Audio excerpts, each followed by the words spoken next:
बोरियत के मारे गॉड ने अबिस बना डाली। इंसानियत को उसमें फेंक दिया गया और वो खत्म ना होने वाली निराशा में डूब गई। बस 4 लोग ही बचे जो विनाश के किनारे खड़े थे, लेकिन उनमें से सिर्फ एक ही था जो अतीत में लौट सकता था। कांग हंसू, सबसे ताकतवर, जिसके पास इंसानियत के पतन की सारी यादें थीं, वो फिर से शुरुआत में लौट आया। उसके जख्म किसी भी तलवार से गहरे थे और उसका ज्ञान किसी भी हथियार से तेज। क्या एक अकेला आदमी उस दुनिया की किस्मत बदल सकता है जो पहले ही बर्बाद हो चुकी है? चलो देखते हैं। एक दिन गॉड ने एक नई दुनिया बनाई, एक अजीब सी दुनिया, बस अपनी बोरियत मिटाने के लिए। उसने इस दुनिया का नाम रखा एपिस। फिर उसने धीरे धीरे अपनी रचनाओं से इसे भरना शुरू किया। सर्वाइवल के लिए संघर्ष और युद्ध जरूरी बन गए। सर्वाइव एट एनी कॉस्ट, यही उनका मोटो था। लड़ो मारो जियो और गॉड तुम्हें रिवॉर्ड देगा। गॉड को ये सब पसंद था, या शायद बस उसके पास इससे ज्यादा इंटरेस्टिंग कुछ नहीं था। जल्द ही इंसानों और मॉन्स्टर्स के बीच की जंग खत्म होने लगी। मैदान में इंसानों और ड्रैगन की लाशें बिखरी थीं, लेकिन उनमें अब भी 2 जिंदा बचे थे और दोनों दुश्मन थे। एक विशाल ड्रैगन ने आदमी को अपने पंजे के नीचे दबा दिया, जिससे वो खांसने लगा और उसके मुंह से खून बहने लगा। लेकिन खांसते खांसते वो हंस पड़ा। ड्रैगन ने अपना पंजा उठाया और आदमी ने कहा कि वे सब बेवकूफ हैं, आखिरकार सबका अंत तय है। जब ड्रैगन उसे खत्म करने ही वाला था, उसने सोचा कि काश उसकी स्क्वाड ये काम पूरा कर पाती, वो जरूर कर लेते। उसकी जान जाते जाते एक और स्क्वाड के मेंबर के हाथ पर मौजूद निशान जल उठा। उसने अपनी टीम को बताया कि द लास्ट डेथ स्क्वाड नष्ट हो चुकी है। अब बस 4 ही इंसान बचे थे। वो 4 थे एरिस, जो वाल्किरीज की रूलर थी, मेज केल्डियन, सोर्ड्समैन कांगते और हमारा मेन हीरो कांग हांसू। एरिस ने कहा कि अब सिर्फ वही लोग हैं जो इंसानियत को बचा सकते हैं। पास ही एक चमकता हुआ डिवाइस पड़ा था, स्पेस टाइम क्रिस्टल, एक शक्तिशाली गोला जो किसी को अतीत में भेज सकता था। इंसानियत जो अबिस में गिरने के 50 साल बाद पूरी तरह खत्म हो चुकी थी, अब उसी पर आखिरी उम्मीद टिकी थी। केल्डियन ने कहा कि सिर्फ एक ही व्यक्ति को अतीत में भेजा जा सकता है, तो सोचने की क्या बात है? साफ है कि सबसे ताकतवर जाएगा। सब जानते थे वो किसकी बात कर रहा है। वो हंसकर अपनी तलवार कंधे पर रखता है, जैसे खुद की ओर इशारा कर रहा हो। केल्डियन ने कहा कि वो उम्मीद कर रहा था कि शायद इस बार कुछ समझदारी की बात कहेगा, पर अफसोस वो गलत था। एरिस ने कहा कि अब वक्त कम है, गोल्डन ड्रैगन किसी भी पल यहाँ आ सकता है। सबको मालूम था कि ये अनफेयर है, लेकिन और कोई ऑप्शन भी नहीं था। वो हंसू के पास गई और कहा कि सिर्फ वही है जो पास्ट में लौट सकता है। हंसू ने अपने हाथ को देखा और बोला, मैं बहुत लड़ा हूँ रोज, साल दर साल, पर अगर यहाँ मर भी जाऊँ तो शायद इतना बुरा नहीं होगा। एरिस ने उसका हाथ पकड़कर कहा, ऐसे मत बोलो, इंसानियत की किस्मत अब तुम्हारे हाथ में है। वो मुस्कुराई, बोली, कभी हार मत मानना। बाकी सबकी निगाहें भी उसी पर थीं। केल्डियन ने कहा, वो सही कह रही है, तू हमसे 20 साल बाद शुरू हुआ और अब भी जिंदा है, इससे साफ है कि तू ही सही चॉइस है। एरिस ने कहा, अगर तू कुछ साल पहले ही आया होता तो हालात कुछ और होते। कांगते ने हंसते हुए कहा, हम सब तेरी काबिलियत मानते हैं, लेकिन अगर तू सच में नहीं जाना चाहता तो बोल दे। हंसू हल्का मुस्कुराया और क्रिस्टल की तरफ बढ़ गया। तभी जमीन कांपने लगी। सब समझ गए दुश्मन आ चुका है। ऊपर की छत फटी और एक विशाल ड्रैगन का सिर दिखाई दिया। वो दहाड़ा और हमला कर दिया। केल्डियन ने कहा, ध्यान मत भटकाना, हम इसे रोकते हैं। उसने मंत्र पढ़ा और उनके ऊपर एक बड़ा मैजिक सर्कल बना,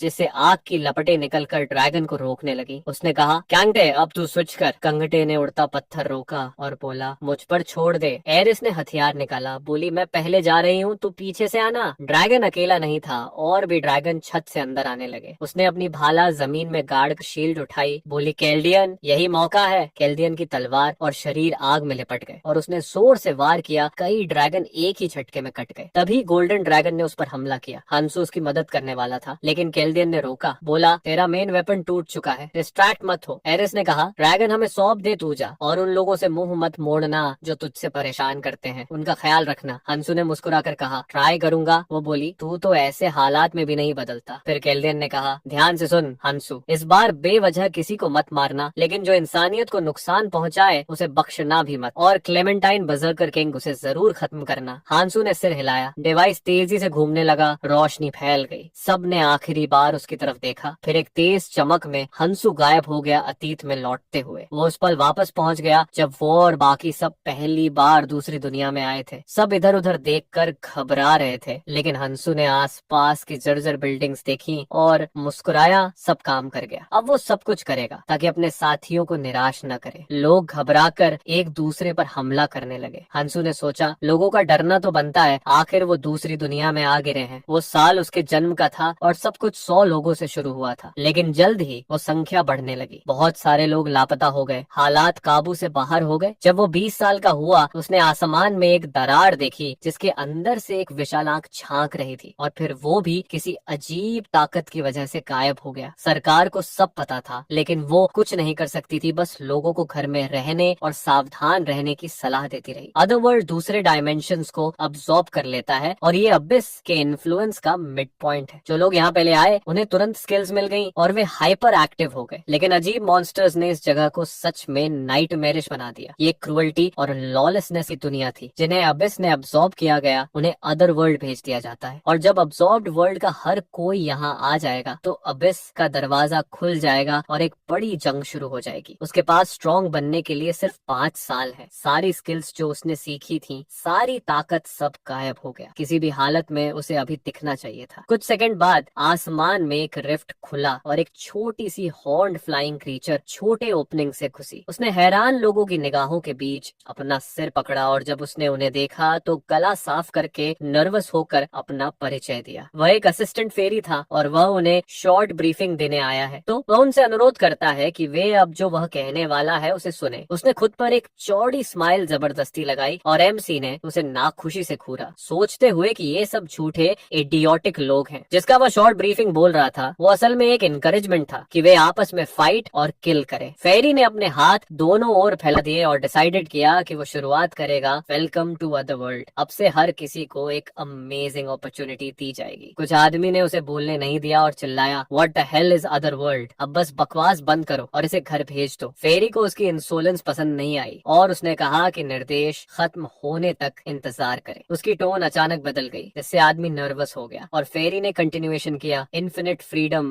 यहाँ हर किसी को दी जाती है। Laws, order, morals, ethics. क्या वे एक ऐसी दुनिया का सपना देखते हैं जहाँ ये सब रूल्स ना हो? और ये सब कुछ नहीं है। जो सारी फिजिकल लिमिटेशंस उन्हें रोकती थी, वे गायब हो जाएंगी। उनकी एक्टिविटीज के हिसाब से वे मेन कैरेक्टर की तरह स्ट्रेंथ में अनंत बढ़ोतरी कर पाएंगे। ये मौका है वही बनने का जिसका उन्होंने सपना देखा था। क्या ये वंडरफुल नहीं है? अब मैं दिखाता हूँ कि इसके लिए उन्हें क्या करना होगा। उसने अपना अंगूठा ठोका और जो आदमी ब्रीफिंग में बाधा बना था, उसके पास एक क्लो उभरा। फिर कुछ ने उसके शरीर को छेद दिया। उसे समझने का भी समय नहीं मिला कि क्या हुआ, और वह तुरंत ही उन लोगों की शॉक्ड निगाहों के बीच जमीन पर गिर पड़ा। मृत शरीर को देखकर लोग हॉरर में चिल्लाए, और फायरी ने स्माइक करते हुए कहा कि उसे नॉइजी टॉकर्स पसंद नहीं आते। जब लोगों ने महसूस किया कि ये क्रिएचर डेंजरस है, तो वे पैनिक में भागने लगे, और फेरी ने तुरंत अपनी उंगलियां छिन छिनाकर सबसे ज्यादा नॉइजी वालों को मारना शुरू कर दिया। उसने गुस्से में चिल्लाया कि उसने कहा था कि वह नॉइज से नफरत करता है। जो लोग अभी भी जिंदा थे, वे अपनी पूरी कोशिश करेंगे, है ना? लोग डर के बावजूद खुद को काबू में कर पाए और चुप हो गए, और फेरी ने मीठी मुस्कान देते हुए कहा कि फाइनली साइलेंस लौट आया है, तो अब वह जारी रखेगा। उसने आदमी के शरीर से एक छोटा सा पत्थर निकाला और कहा कि ये एक रून है जो लिविंग क्रीचर्स को मारने पर मिलता है। ऐसे और 8 प्रकार हैं जो दिखने में सिमिलर है। उनकी अपीयरेंस रैंडम होती है। ये रून कलरलेस है, लेकिन अगर वे मेहनत करके ग्रो करें तो बेटर रून्स मिल सकती है। उदाहरण के लिए ये रून स्ट्रेंथ बढ़ा देगी। शायद कोई इसे लेना चाहे। लोग हेजिटेंट थे। फिर हांसू ने अपना हाथ उठाया और आगे बढ़ा, सोच कर कि उसने इन्हें लंबे समय से यूज नहीं किया था। डेयर डेविल को देखकर फेरी थोड़ा सरप्राइज्ड हुआ, फिर उसके पास उड़ा और उसकी एंथुजियाज्म की तारीफ की। उसने कहा कि अपना हाथ आगे बढ़ाओ और उस पर एक रन रख दी जो चमकने लगी। उसने पूछा, प्रीटी कूल है ना? रून्स लॉज बदलते हैं। उसने अपने हाथ छाती पर क्रॉस किए और गर्व भरी मुस्कान के साथ कहा कि उसके मसल्स की लिमिट 117 किलोग्राम थी, लेकिन अब वो 122 हो गए, और ये सब कुछ नहीं था। वह और बताना चाहता था, लेकिन एमसी के चेहरे पर इंडिफरेंस देखकर वो थोड़ा कंफ्यूज हुआ। ये रिएक्शन उसने उम्मीद नहीं की थी। असल में एमसी को जो वह सुन रहा था उससे बेहद बोर्डम आ रही थी। फेरी ने ऑकवर्डली खांसा और उससे दूर उड़ गया, कहकर कि रून्स के इफेक्ट्स उनके प्रकार पर डिपेंड करते हैं। वे ऐसी एबिलिटीज से भरे हैं जिन्हें साइंस समझा नहीं सकती। वह इसे फिर से दिखाना चाहता है। क्या कोई ट्राई करना चाहेगा? उसकी ईविल ग्रिन देखकर लोग डरे और फेरी ने इसे यहीं छोड़ने का फैसला किया। एक महत्वपूर्ण बात याद रखो, चाहे कोई एबिलिटी या स्टैट कोई बढ़ाए, ये बुरा नहीं होगा। स्ट्रॉन्गर बनने के लिए उन्हें जितने ज्यादा रून्स मिले उतना अच्छा है। खैर, अगर वे सरवाइव करना चाहते हैं तो। इन आखिरी शब्दों ने लोगों को सोच में डाल दिया। फिर वे डेड बॉडीज की तरफ भागे और रून्स को पहले पकड़ने के लिए एक दूसरे को धकेलने लगे। जब एक आदमी रून लेने वाला था, फेरी ने उसे छीन लिया और कहा, पर उस आदमी को रून मिलते ही उसने ऐसा किया जैसे उन्हें निर्देशों की इसकी जरूरत ही नहीं तो वह इसे ले लेगा। वे बहुत अपसेट हो गए और फिर फेरी हान यू के पास उड़ा और उसकी ओर इशारा किया, कहकर कि अगर वे अपने दाहिने कान को छुएंगे तो देख पाएंगे कि उनके पास कितने रून्स हैं। लोग चीजें गिनना पसंद करते हैं, है ना। उन्होंने कोशिश की और उनके सामने उनकी स्टेटस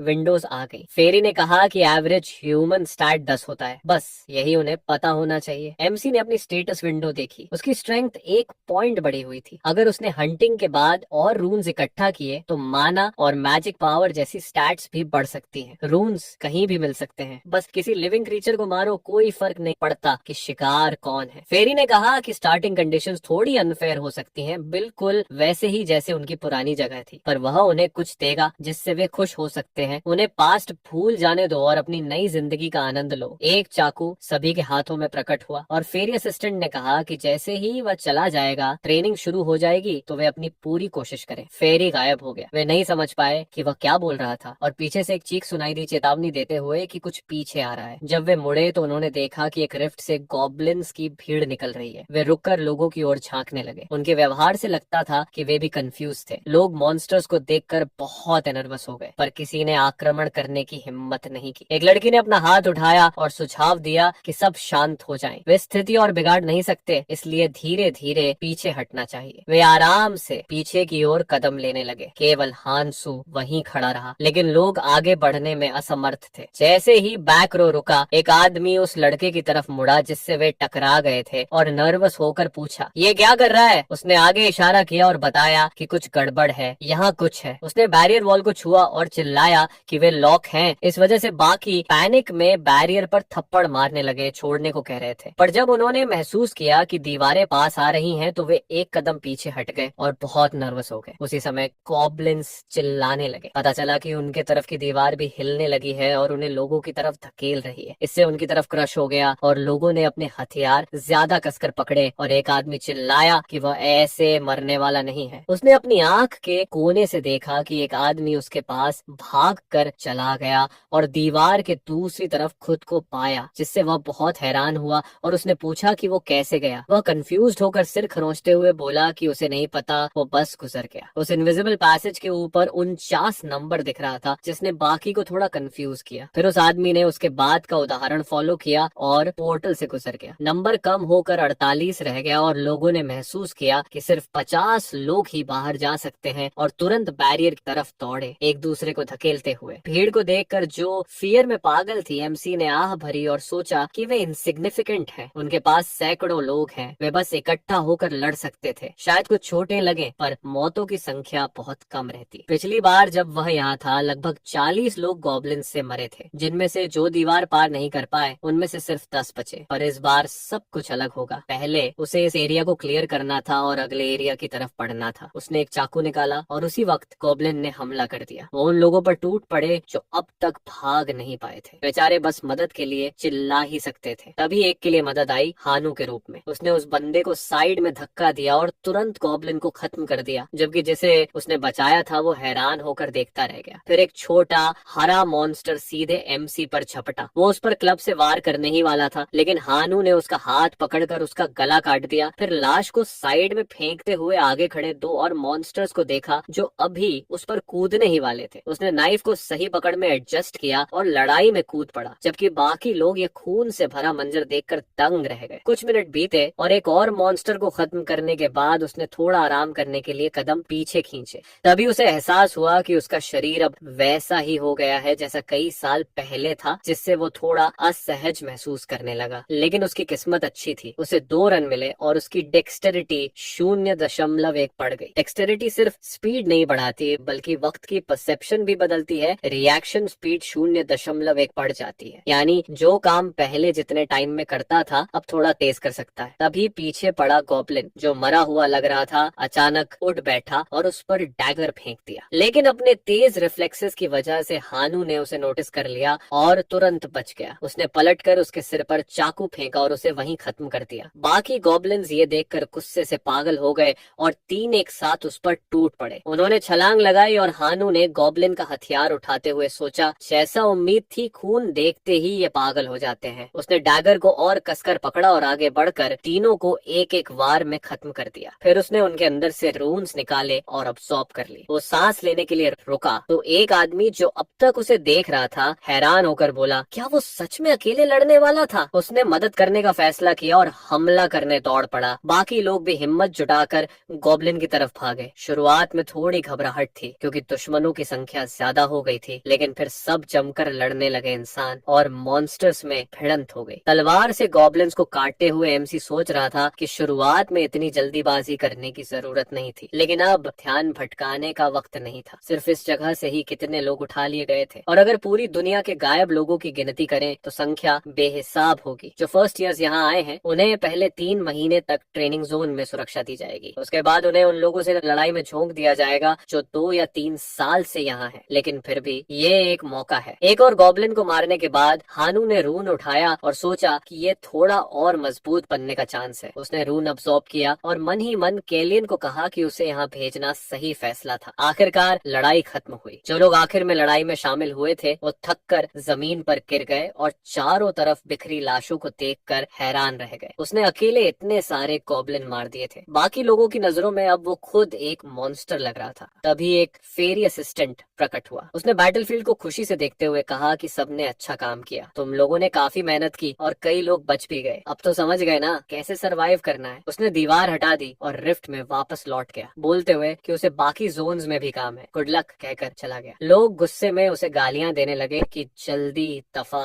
हो। हानू ने स्टेटस विंडो पर नजर डाली और सोचा जो भी मिला बुरा नहीं है, भले ही थोड़े थोड़े क्रम्स हों लेकिन ट्रेनिंग के लिए काफी है। अब उसकी स्ट्रेंथ 14.3, डेक्सटरिटी 10.9, स्टैमिना 10.1 और सेंस 11.2 थी। उसे एक और चीज मिली जो काम की लग रही थी, एक प्लेट जो केयर का सिंबल था। अब उसने सोचा कि आगे क्या करना चाहिए। सबसे पहले उसे कम से कम वक्त में ज्यादा स्ट्रॉन्ग बनना होगा। अरेस और केलियन उसकी जगह होते तो क्या करते। उसने यादों में झांका। एक बार एक बंदे ने उसे बहुत इंटरेस्टिंग बात बताई थी। उस रात वो वाल्किरीज के साथ पी रहा था, तभी उनमें से एक उसके पास बैठी और पूछी, क्या तुमने कभी हिडन डंजन के बारे में सुना है? एमसी को दिलचस्पी हुई। ट्रेनिंग एरिया में छिपा हुआ वो एक हाई डिफिकल्टी ड्यूनियन था। उस बंदे ने कहा कि वो उसे क्लियर नहीं कर पाया, बल्कि कोई नहीं कर पाया। हानू ने पूछा, तो तुम बीच तक तो पहुंचे, फिर इतने स्ट्रॉन्ग कैसे बन गए? वो मुस्कुराया और बोला, अगर मैं वाल्किरीज में से एक होता और फिर से मौका मिलता तो मैं उस डंजन को जरूर क्लियर करने की कोशिश करता। अगर सफल हुआ तो शायद मैं अनबीटेबल बन जाता, लेकिन सबको पता है जितनी ज्यादा डिफिकल्टी जीत की संभावना उतनी कम, पर रिवॉर्ड उतना बड़ा। वैसे क्या तुम्हें ये जानने की उत्सुकता नहीं है कि उसके एंड में क्या है? हानू यादों से बाहर आया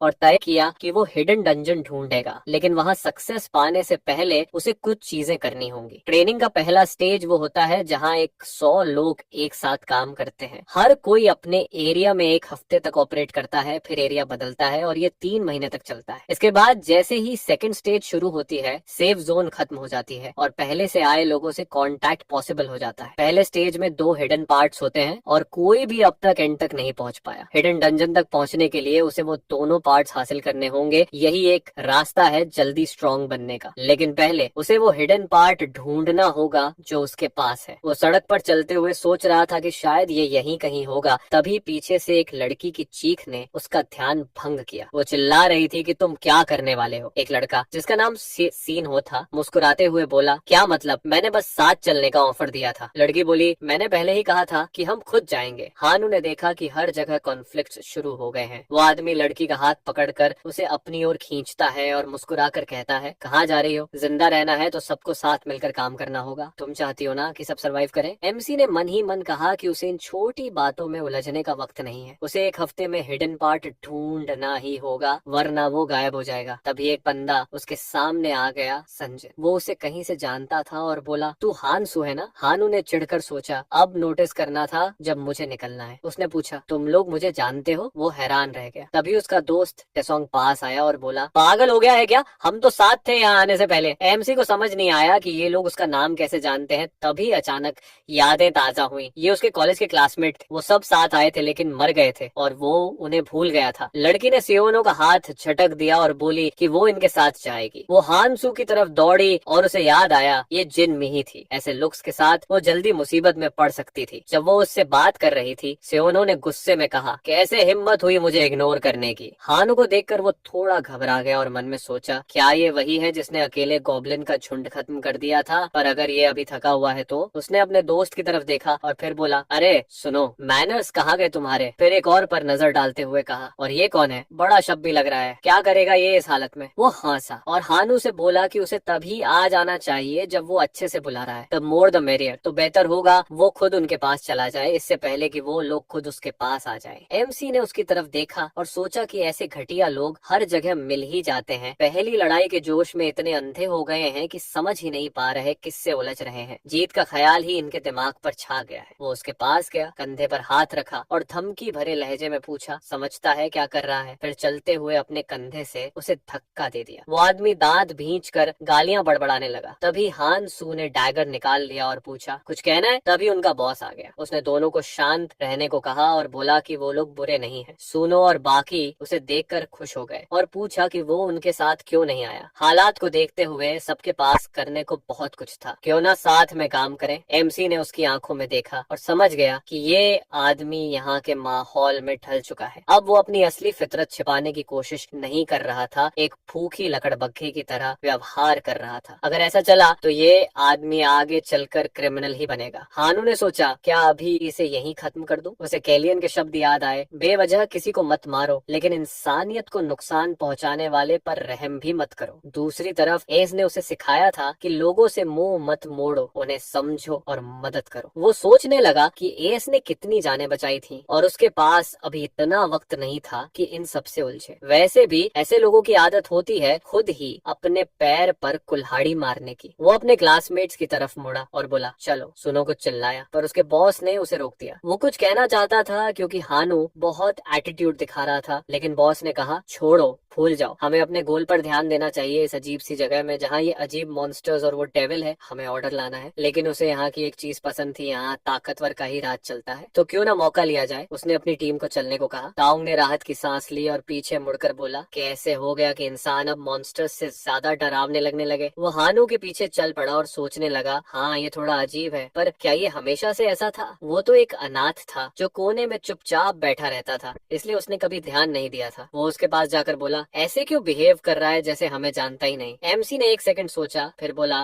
मेमोरी लॉस हो गया है। वो शक से बोला, सीरियस है? तू किसी बूढ़े की तरह क्यों बात कर रहा है? हानू मुस्कुराया और कहा, क्यों, साफ नहीं दिख रहा? मैं अपनी हंसी रोक नहीं पाई, पहले हल्के में हंसी, फिर जोर से हंस पड़ी। हानू ने उसे देखा और मन में सोचा, क्या मुसीबत है, इसका फ्यूचर अच्छा हो सकता था, पर यहाँ सुंदरता दोधारी तलवार है, सही इस्तेमाल करो तो हथियार बन सकती है, वरना मुसीबत। उसने उम्मीद की कि वो ठीक रहेगी। थोड़ा वक्त बीता, सब सड़क के बीच चल रहे थे और जीजन ने नोटिस किया कि कोई कुछ बोल नहीं रहा। उसने पूछा, हम जा कहाँ रहे हैं? माई ने उसकी बात मानी और थोड़ी नर्वस होकर हानू की तरफ देखा। कहाँ जा रहे हैं? वो बोला, देख लोगे तो खुद समझ जाओगे। आखिरकार वो अपनी मंजिल पर पहुंचे। एमसी रुका और सोचा उसका पहला गोल था सबवे स्टेशन, जहाँ हिडन पार्ट मौजूद था। उनके सामने गैंगनम स्टेशन की उतराई थी। मी ने पूछा, हम यहाँ क्यों आए हैं? हानू ने सोचा, हर बात समझाने का टाइम नहीं है। अगर एरिस के शब्द याद न होते तो वो अकेला चला आता, पर अब उसके पास कोई ऑप्शन नहीं था। उसने बस इतना कहा, प्रमोशन गाइड कर रही है। क्लासमेट्स हैरान रह गए। उन्हें लगा शायद हाल ही में किसी फेरी से मिला है। कुछ को भरोसा नहीं हुआ। जेस ने अपने दोस्त योंग यू से धीरे से पूछा, क्या हमें सच में इसे फॉलो करना चाहिए? हंसू ने सुन लिया और बोला, मैं किसी को मजबूर नहीं कर रहा, जो चाहे रुक जाए, बाहर से ही देख ले। ताओंग ने दांत भींचे। उसे उसकी ये कूल बातें इरिटेट कर रही थी, लेकिन अंदर ही अंदर उसे शक था कि शायद हानू सच में कुछ जानता है। आखिर सबने उसे फॉलो करने का फैसला किया। सीढ़ियां उतरते वक्त टाइसन ने झुककर पूछा, पक्का सेफ जगह जा रहे हैं? थोड़ा डरावना लग रहा है यहाँ। हानू बोला, ऐसा कुछ नहीं है, वहाँ मेरे दोस्त रहते हैं। वो हैरान होकर बोला, दोस्त? कौन ऐसे जगह में रहता है? हानू ने उसे इग्नोर किया। तभी एक आवाज सुनाई दी और उसने सबको रुकने को कहा। सब फ्रीज हो गए। वो झुका और नीचे देखा। एमआई कुछ पूछने ही वाली थी कि उसे कुछ भयानक दिखा और वो जोर से चिल्ला पड़ी। हानू ने तुरंत डैगर निकाल लिया। उसकी चीख सुनकर ताऊ मुड़ा और उसने खतरा देखा। हानू ने उस पर वार किया तो वो डर के मारे पीछे कूदा, गिर गया और डैगर उसके पैरों के बीच जमीन में धंस गया, जिससे एक हरे कीड़े का टुकड़ा उड़ गया और हरे रंग का तरल निकला। वो एक मॉन्स्टर था। ताओंग अब भी डर के मारे कांप रहा था। एमसी बोला, ये डंजन गांगनम स्टेशन के मॉडल पर बना है। जो हरे कीड़े यहाँ रेंगते हैं वो जमीन की वाइब्रेशन महसूस करके बाहर आते हैं। इन्हें सूरज की रोशनी से नफरत है, इसलिए आम तौर पर छिपे रहते हैं। उसने उस कीड़े से एक रून निकाला और बोला, अगर इनकी काट लग गई तो शरीर का हिस्सा उखड़ जाएगा और 2 सेकंड में इंसान बेहोश होकर मर जाएगा। सभी क्लासमेट्स घबरा गए, समझ गए कि ये कोई खेल नहीं है। तब हानू ने उन्हें सिखाया कि इनसे कैसे निपटना है। थोड़ी ट्रेनिंग के बाद सब स्टेशन में घूम घूम कर वर्म्स को मारने लगे। एमसी ने उन्हें देखकर सोचा ये चार कुछ काम के लग रहे हैं, लेकिन सनंगजन बेकार है। वो उसके पास गया जो अब तक एक भी मॉन्स्टर नहीं मार पाया था और बोला, अगर खुद पर भरोसा नहीं है तो उन टाइल्स पर चलो जो इंटैक्ट है। अगर किसी टाइल में मिट्टी दिखे तो उसे ब्लेड से छेद दो, बस हाथों की सुरक्षा मत भूलना। माई ने पसीना पोंछते हुए मुस्कुराकर कहा, बस जहाँ जमीन उठे वहीं वार करो। जियोन बोली, बिल्कुल वैकामोल गेम जैसा। सनंगजुन खुद को मोटिवेट करने की कोशिश कर रहा था कि सब ठीक होगा, तभी उसके पीछे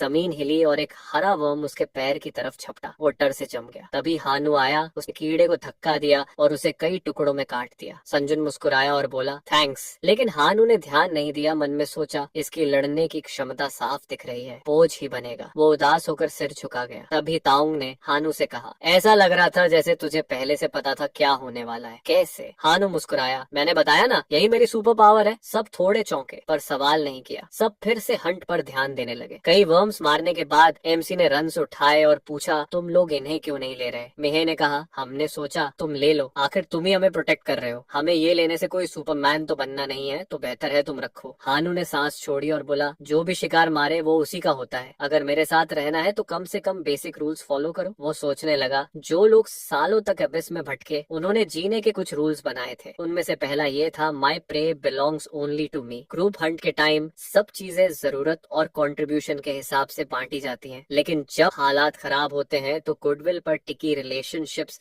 ज्यादातर टूट जाती हैं। तब सबको असली दुनिया की क्रूर सच्चाई पता चलती है। हानू ने सबको कहा कि पहले अपने स्किल्स पर भरोसा करो। अगर तुम बेकार साबित हुए तो वो खुद तुम्हें बाहर निकाल देगा। ये उसकी बेसिक रूल में से एक थी। सब उसकी बातों से परेशान और चिढ़ गए, लेकिन मिहे ने जल्दी खुद को संभाला और कॉन्फिडेंटली रून्स इकट्ठा करने तोड़ पड़ी। फिर बाकी लोग भी उसके पीछे चल दिए। हानू ने उन्हें देखते हुए सोचा कि थोड़े समय में ये सब आदत डाल लेंगे और फिर ऐसी ऑब्वियस बातें समझाने की जरूरत नहीं पड़ेगी। जल्द ही ये रून्स के लिए ऐसे लड़ेंगे जैसे कुत्ते हड्डी के लिए लड़ते हैं। कुछ समय बाद उन्होंने कई रून्स जमा कर ली थी। तभी ताओं को कुछ अजीब दिखा। उसने सबको बुलाया, "अरे यहाँ देखो, कुछ अजीब रून है।" उसने उसे उठाया और मुस्कुराते हुए सोचा कि उसका इंस्टिंक्ट कह रहा है अगर उसने ये रून लिया तो उसे सुपर पावर्स मिलेंगी। ये अक्रूली ट्रोल ट्राइब की एहसास थी। उसने हनु की तरफ देखा और सोचा कि उसने खुद कहा था चीजें बराबर बांटनी चाहिए, तो अब वो कुछ बोलेगा भी तो ऑकवर्ड लगेगा। उसने कहा, मुझे एक रन मिली है, मैं ले सकता हूँ ना? अब पीछे तो नहीं हटोगे? हानू ने सिर हिलाया और वो खुश हो गया। एमसी ने सोचा कि ये शुरू करने के लिए एक काफी अच्छी रून है। ये डिफेंस और रिजेनरेशन दोनों देती है। ये दोनों स्टैट्स सर्वाइवल के लिए बहुत इंपॉर्टेंट है और ऊपर से ये पैसिव रून भी है। इससे भूख बढ़ती है, लेकिन जैसे जैसे ताकत बढ़ती है खाना जुटाना आसान हो जाता है। स्किल की ताकत और प्रोफिशिएंसी उसकी रून रैंक से तय होती है। स्मार्ट लोग जिनके पास कई मैजिक होती हैं, उनके पास सैकड़ों अलग अलग स्किल्स होती हैं। किलियन ने तो 1000 से भी ज्यादा स्किल्स सीखी थी, लेकिन हानू का केस अलग था। जब उसने पहले रून अब्सॉर्ब करने की कोशिश की थी तो वो नहीं हो पाया। उसने अनईजी होकर कहा था कि लगता है उसका स्किल लिमिट सिर्फ 7 है। अगर पहले पता होता तो वो ज्यादा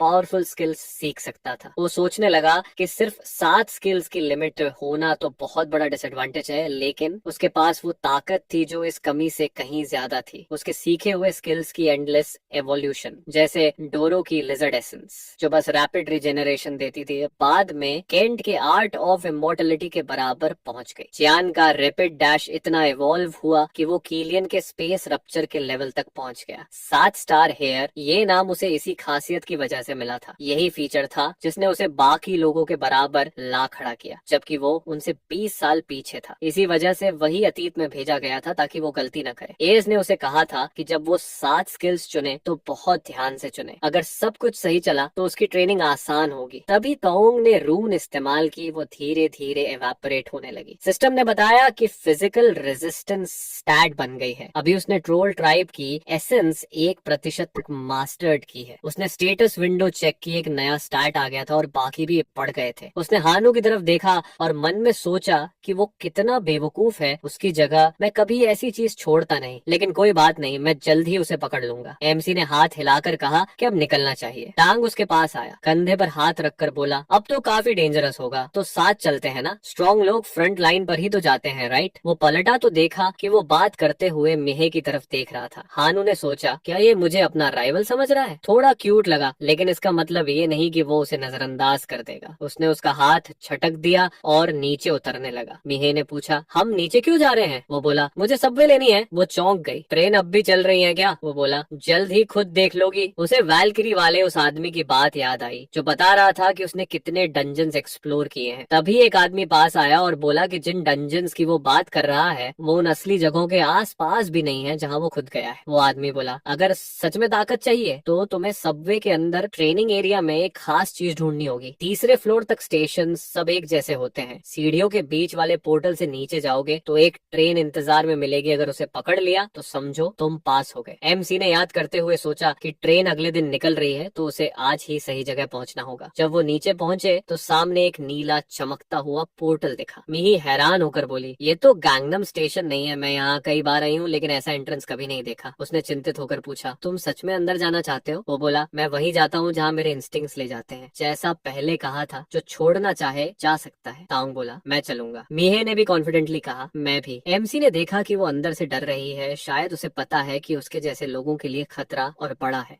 इसलिए वो खुद को स्ट्रॉन्ग बनाना चाहती है, चाहे उसका चेहरा खराब क्यों ना हो जाए। जियोन ने थोड़ा हिचकिचा कर कहा कि वो यहीं रहेंगे, उन्हें कोई रोक भी नहीं रहा। संजुन ने भी नीचे जाने का फैसला किया, नर्वस होकर खुद को पकड़ लिया और ताउंग हंसते हुए बोला, अब कहाँ जा रहे हो? पहले तो कुछ करने से डरते थे। वो बोला, तुम्हें इससे क्या? ताउंग गुस्से में उबल पड़ा। क्या कहा इसने? बेकार साथी होकर इतनी बड़ी बड़ी बातें। हानू ने तंग आकर कहा, बस करो ये बेकार की बातें, समय बर्बाद मत करो। वो पोर्टल की तरफ बढ़ा और मिहे व संजुन उसके पीछे चल दिए। ताउंग गुस्से से जल रहा था, खासकर क्योंकि उन बेवकूफों ने उसे मिहे के सामने इंसल्ट कर दिया था। पोर्टल के उस पार पहुंचने पर एमसी ने सोचा कि यहाँ हजारों मॉन्स्टर्स हैं और हर बार लैंडस्केप अलग होता है, लेकिन कुछ कॉमन फैक्टर्स हमेशा रहते हैं। आगे कुछ देखकर वो चौंक गए। यहाँ तो 24 घंटे की दुकान है। वो सब अंदर गए और सामान उठाने लगे। एमसी ने सोचा कि जो सुना था वो सही था। सबवे के दूसरे फ्लोर पर हमेशा एक शॉप होती, शायद ये कोई रिवॉर्ड हो। वो किचन वाले सेक्शन में गया और देखा कि वहाँ लिटरली सब कुछ है जो किसी को चाहिए। उसने एक पॉट और पोर्टेबल स्टोव उठाया। मिहे ने पास आकर पूछा, क्या कर रहे हो? वो बोला, खाना बना रहा हूँ। उसने देखा कि वो पॉट में हरे कीड़े का खून डाल रहा है और हैरानी से बोली, ये क्या? हानू मुस्कुराया। उसे खाना बनाने में मजा आ रहा था, भले ही इंग्रेडिएंट इतने घिनौने हों। उसने गॉब्लिन की स्किन के टुकड़े किए और सोचा कि जब ये ग्रीन ब्लड के संपर्क में आती है तो बेहद जहरीली हो जाती है। गॉब्लिन्स ने अपने बचाव के लिए ये जहर विकसित किया था। उसने स्किन के टुकड़े पॉट में डाले, तभी टाइसन मुस्कुराते हुए बोला, वाह कितनी अच्छी खुशबू आ रही है, क्या वो उसे एक टुकड़ा ट्राई करने देगा? उसने कहा कि ये जहर है और वो तुरंत पीछे कूद गया। पहले ही ये क्यों नहीं बताया? चिल्लाते हुए उसने जवाब दिया कि वो खुद ही खुशबू के पास आया था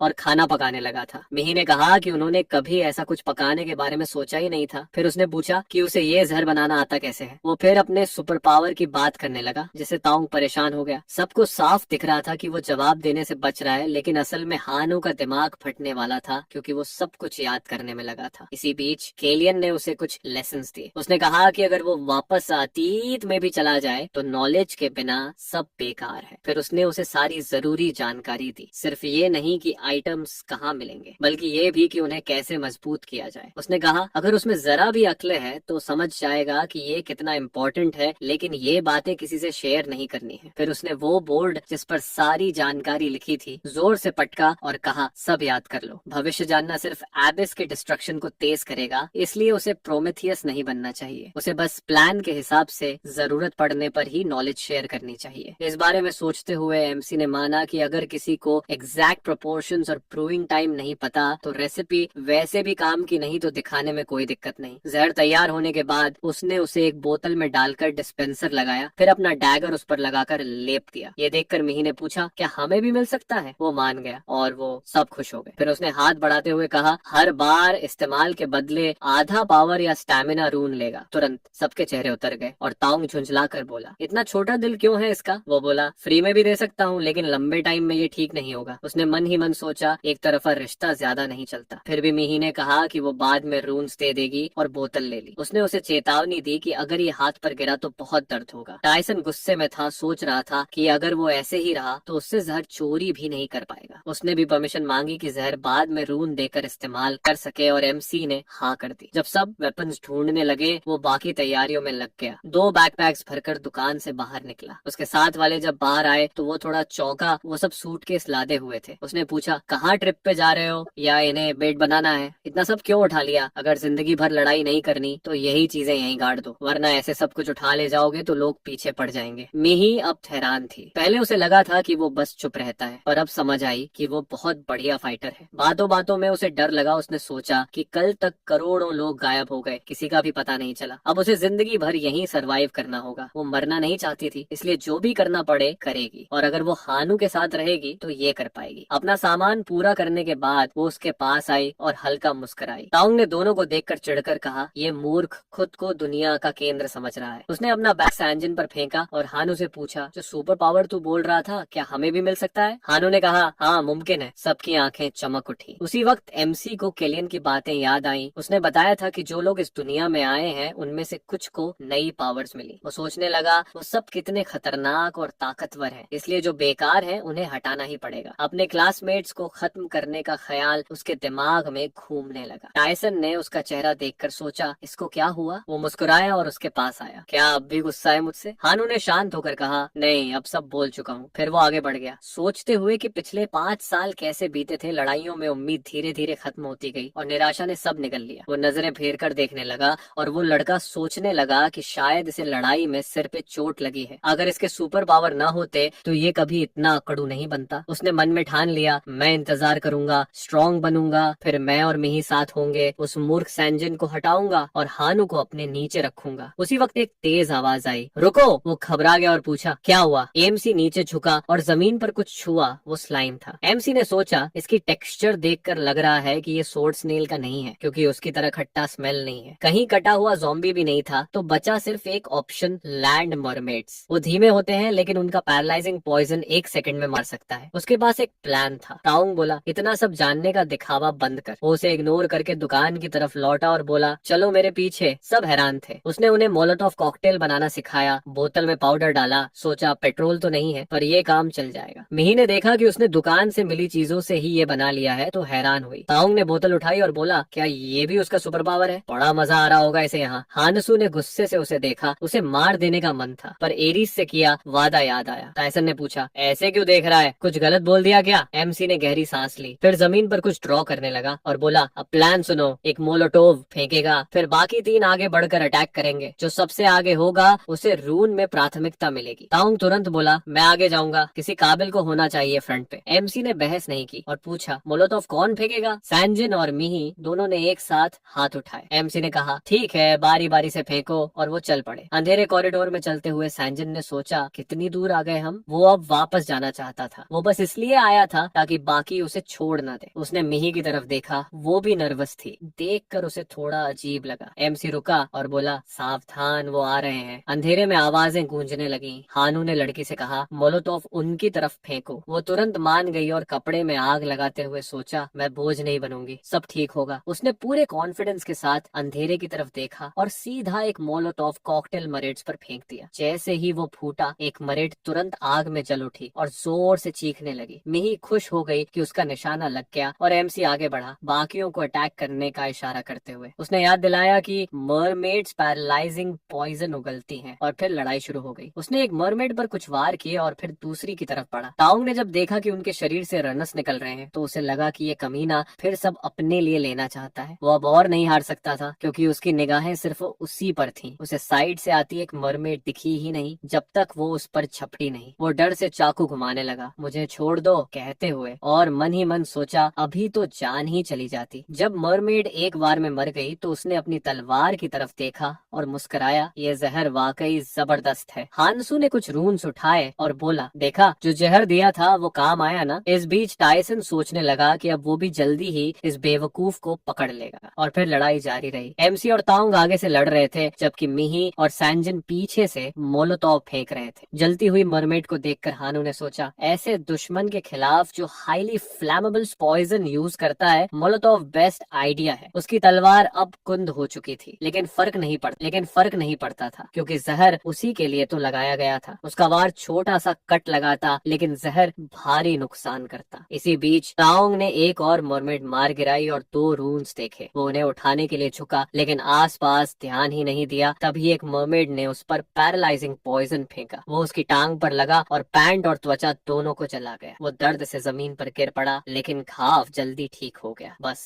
उसे शर्म महसूस हुई। वो मरमेड उसकी तरफ बढ़ने लगी, बड़ी बड़ी धंसी हुई आंखों से उसे देखती हुई। वो अकेली नहीं थी। उसकी हालत देखकर बाकी मरमेड्स भी उसकी तरफ बढ़ गई। वो डर से चिल्लाने लगा, मुझे छोड़ दो, टांग हिलाते हुए गालियां देने लगा। कोई तो मदद करो। उसकी चीखें सुनकर मिही भागकर मदद करने वाली थी, लेकिन देखा मोलोटोव्स खत्म हो चुके हैं। उसने सैनजिन से कहा, अब हमें बदलना पड़ेगा। सैनजिन ने हाँ कहा और बोला, तू रुके रहना। फिर लाइटर जलाने लगा, लेकिन वो बार बार बुझ गया। आखिरकार जब आग जली तो उसने अपने पैरों के पास मरमेड का डरावना चेहरा देखा और डर के मारे बोतल हाथ से गिर गई और टूट गई। ये देखकर ताइसुंग और भी गुस्से में आ गया और उसे गालियां देने लगा। सैनजिन ने आंखें बंद कर ली, वार की उम्मीद करते हुए, लेकिन तभी एमसी पहुंच गया और उसने मरमेड को मार डाला। उसने सबको शांत करते हुए कहा, प्लान फॉलो करो तो कोई दिक्कत नहीं होगी। फिर वो मर चुके मॉन्स्टर्स के पास गया और कहा, थोड़ा आराम कर लो, फिर रून्स उठा लेना। ताउंग ने राहत की सांस ली। सोचा था यहीं मर जाऊंगा। उसने अपनी टांग देखी, घाव ठीक हो चुका था, शायद उसकी स्किल की वजह से। हानू ने कहा, अगर स्टैमिना बढ़ाओगे तो जल्दी रिकवर कर पाओगे। उसने रून्स को ढेरों में बांटा और बोला, सब अपनी हिस्सेदारी ले लो। ताउंग ने अपना हिस्सा देखा और हैरान हुआ, बस इतना? ये चालाक कमीना कितना सख्त है गत्ते बांटने में। फिर उसकी नजर सैनजिन पर गई और एक ख्याल आया, क्यों ना उसके रून्स भी ले लूं। उसका चेहरा गहरा हो गया और एक शातिर मुस्कान आई। वो उसके पास गया और बोला, तेरे घर वालों में जरा भी शर्म नहीं? सैनजिन समझा ही नहीं कि वो क्या बोल रहा है। तभी ताउंग ने उसका गला पकड़ लिया और उठा लिया। सैनजिन ने हाथ छुड़ाने की कोशिश की, लेकिन वो ज्यादा ताकतवर था। वो बोला, बेवकूफ, मोलोटोव ठीक से फेंक भी नहीं सका। भूल गया कैसे तेरी वजह से मैं मरते मरते बचा था। सैनजिन कहना चाहता था कि गलती तेरी थी, लेकिन उसका गला दबा हुआ था। मिही ने गुस्से में कहा, क्या कर रहा है तू? छोड़ उसे, वो मर जाएगा। ताउंग ने लड़की की बात सुनी और उसे छोड़ दिया। कितना खुशकिस्मत बेवकूफ है तू। सैनजिन खांसते हुए उठा और हानसू ने उसके पास जाकर कहा, अगली बार थोड़ा समझदारी से काम लेना। ताउंग ने बालों से पकड़कर उसे फिर उठाया। काफी जल्दी अकड़ आ गई है तुझमें। अभी कुछ दिन पहले तो सर झुकाए घूम रहा था। तू अपने बाप की तरह बस औरों के पीछे चलेगा। शो ऑफ मत कर। वो उसके रून्स लेने ही वाला था कि तभी एक डैगर जमीन में धंस गया। वो डर गया। क्या था ये? एमसी ने ठंडे स्वर में कहा, वो हिस्सा तेरा नहीं है। ताउंग चिल्लाया, क्या सच में ये रून्स उस बेवकूफ को देने वाले हो? मतलब कचरे में फेंकना जैसा है। उसने किया ही क्या है डिजर्व करने लायक? एमसी बोला, बांटने में फेयरनेस होनी चाहिए। किसी की सर्वाइवल की चीज में तू दखल मत दे। ताउंग ने बहस बंद की। ठीक है, लेकिन पछताओगे। वो चला गया। हानू ने सैनजिन की तरफ देखा और कहा, अपने हिस्से की हिफाजत करना सीख ले। जब वो रून्स उठा रहा था, मिही पास आई और छिजकते हुए बोली, उसे हमारी वजह से इरिटेशन तो नहीं हो रही? उसे लगा कि शायद वो परेशान है क्योंकि वो लोग ठीक से नहीं लड़ रहे। हानू ने कहा, सब ठीक है, वो ऐसी बातों से परेशान नहीं होता। फिर उसने पूछा, मतलब तू हमारे साथ एंड तक रहेगा? वो बोला, तुम लोग खुद ही मेरे साथ चलना चाहते हो। अच्छा कर रहे हो, चिंता मत करो। इसके बाद वो मरमेड्स के शरीरों की जांच करने लगा। ज्यादातर रून्स स्ट्रेंथ और स्टैमिना बढ़ा रहे थे और ये जरूरी स्टैट्स थे तो बुरा नहीं था। उसने एक और रून अब्सॉर्ब किया और स्टैमिना बढ़ा ली। तभी अचानक पॉप की आवाज आई और ऊपर से कन्फेटी उड़ी। एक फेरी असिस्टेंट प्रकट हुई और बोली, कंग्रेट्स, तुम्हारा पहला अचीवमेंट पूरा हुआ। स्ट्रेंथ और स्टैमिना मिलाकर 50 के ऊपर। एमसी मुस्कुराया, लगता है पकड़ लिया गया। बाकी लोग उस फेरी को देखकर चौंक गए और वो खुशी से उड़कर हानसू के पास आई। क्या ये वही ट्रेवलर है जिसने सबसे पहले हाथ उठाया था? वाह, कितना तेज है। वो उसके चारों ओर उड़ने लगी और बोली, हमें हमेशा ऐसे लोग पसंद आते हैं जो मेहनत करते हैं, इसलिए सबसे एक्टिव ट्रैवलर के लिए मेरे पास एक छोटा गिफ्ट है। वो उसके सिर पर बैठी और बोली, जानना चाहोगे क्या है ये गिफ्ट? मिही हिचकते हुए आगे आई। ये थोड़ा अनफेयर नहीं है क्या? शुरू से ही उनकी फिजिकल एबिलिटीज अलग थी। डर के बावजूद उसने पूछ लिया और फेरी ने नोटिस कर लिया। वो बोली, इतना डरने की जरूरत नहीं, मैं तुम्हें छूने भी नहीं वाली। हम किसी को इसलिए नहीं मारते कि हमें वो पसंद नहीं, लेकिन एक्सेप्शंस तो हमेशा होते हैं, है ना? उसकी बात सुनकर मिही का दिल जोर जोर से धड़कने लगा। फेरी हंस पड़ी। अरे मजाक कर रही थी। उसने प्लेफुल अंदाज में उसके कंधे को छुआ और कहा, तुमने कहा ना कि ये अनफेयर है, लेकिन तुम खुद भी कुछ बातों में दूसरों जैसी नहीं हो, फिर भी बराबरी करने की जल्दी नहीं करती, है ना? जिंदगी हमेशा अनफेयर ही रही है। वो वापस हानू के पास गया और बोला कि अब बेकार की बातें बंद करने का टाइम आ गया है, अब उसे रिवॉर्ड देना चाहिए। एमसी पहले से जानता था कि रिवॉर्ड क्या होगा। जब किसी के फिजिकल स्टैट्स का टोटल एक सर्टेन नंबर से ऊपर चला जाए तो उसे अपनी पसंद के 3 रून्स मिलते हैं। फेरी ने उंगलियां चटकाई और पूछा कि कौन से रन्स चाहिए, डेक्सट्रिटी, सेंस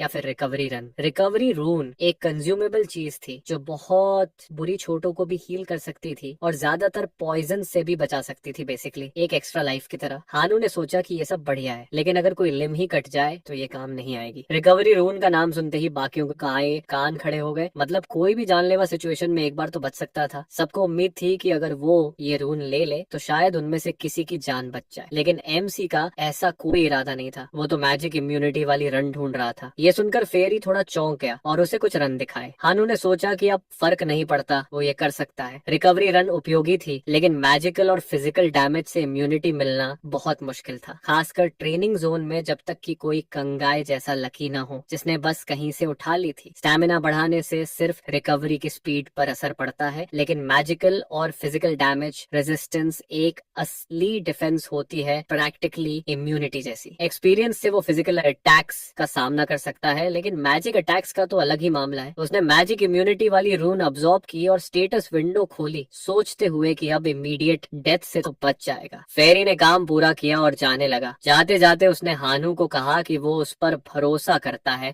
फिर एक किस उछाल कर बोला, हैंडसम, कीप इट अप। बाकियों के चेहरे हैरानी से फैल गए, सब एक साथ सोचने लगे। उसने उसे हैंडसम कहा। एमसी ने मुड़कर कहा कि अब उन्हें आगे बढ़ना चाहिए, लेकिन जब उसने सबके अजीब चेहरे देखे तो पूछा, क्या हुआ तुम सबको? सबने कहा कुछ नहीं, और आगे बढ़ गए। अब वो सब मरमेड्स को बिना किसी दिक्कत के मार रहे थे। मीही ने पसीना पोंछते हुए सोचा कि अब उसे थोड़ा बेटर लग रहा है। जब वो एक रून उठा रही थी तो उसने देखा कि हानू एक मरमेड का बॉडी काट रहा था। उसने सोचा, क्या वो फिर से पॉइजन बना रहा है? वो उसके पास गई और बोली, तुम्हें इतने सारे रन मिल गए, फिर भी तुम्हारी स्पीड वैसी ही क्यों है? उसका सवाल सुनकर हानू को लगा कि वो काफी ऑब्जर्वेंट है। फिर उसने अपना रिस्ट दिखाया जिस पर बहुत सारे रूनिक सिंबल्स बने थे। वो समझ नहीं पाई तो उसने समझाया कि ये रून्स को स्टोर करने का तरीका है। उसने उसे हाथ आगे करने को कहा और एक रून स्टोर करने के बारे में सोचा। मीही खुश होकर पूछने लगी कि उसे ये कैसे पता चला। उसने जवाब दिया, मेरी सुपर पावर्स की वजह से। वो भी ट्राई करना चाहती थी, लेकिन उसने मना किया, बोला मत करना वैसा, इससे हंट स्लो हो जाती है और ज्यादा रन स्टोर नहीं कर सकते। ऊपर से अगर मैं मर गया तो ये सारे रन गिर जाएंगे। संजुन ने पूछा, तो फिर कलेक्ट क्यों कर रहे हो? उसने कहा, ताकि बाद में एक्सचेंज कर सकूं। जब रूल्स बन जाएंगे